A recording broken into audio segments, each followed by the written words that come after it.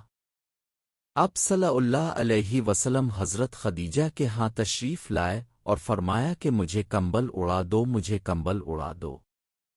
لوگوں نے اب صلی اللہ علیہ وسلم کو کمبل اڑا دیا۔ جب اب صلی اللہ علیہ وسلم کا ڈر جاتا رہا تو اب صلی اللہ علیہ وسلم نے اپنی زوجہ محترمہ حضرت خدیجہ رضی اللہ عنہا کو تفصیل کے ساتھ یہ واقعہ سنایا اور فرمانے لگے کہ مجھ کو اب اپنی جان کا خوف ہو گیا ہے۔ اب صلی اللہ علیہ وسلم کی اہلیہ محترمہ حضرت خدیجہ رضی اللہ عنہا نے اب صلی اللہ علیہ وسلم کی ڈھارس بندھائی اور کہا کہ آپ کا خیال صحیح نہیں ہے، خدا کی قسم آپ کو اللہ کبھی رسوا نہیں کرے گا، اب تو اخلاق فاضلہ کے مالک ہیں، اب تو کنبہ پرور ہیں، بے کسوں کا بوجھ اپنے سر پر رکھ لیتے ہیں، مفلسوں کے لیے آپ کماتے ہیں، مہمان نوازی میں آپ بے مثال ہیں اور مشکل وقت میں آپ امر حق کا ساتھ دیتے ہیں۔ ایسے اوصاف حسنہ والا انسان یوں بے وقت ذلت و خواری کی موت نہیں پا سکتا۔ پھر مزید تسلی کے لیے حضرت خدیجہ رضی اللہ عنہا اب صلی اللہ علیہ وسلم کو ورقہ بن نوفل کے پاس لے گئیں، جو ان کے چچا زاد بھائی تھے اور زمانہ جاہلیت میں نصرانی مذہب اختیار کر چکے تھے اور عبرانی زبان کے کاتب تھے، چنانچہ انجیل کو بھی حسب منشائے خداوندی عبرانی زبان میں لکھا کرتے تھے۔ انجیل سریانی زبان میں نازل ہوئی تھی، پھر اس کا ترجمہ عبرانی زبان میں ہوا۔ ورقہ اسی کو لکھتے تھے۔ وہ بہت بوڑھے ہو گئے تھے، یہاں تک کہ ان کی بینائی بھی رخصت ہو چکی تھی۔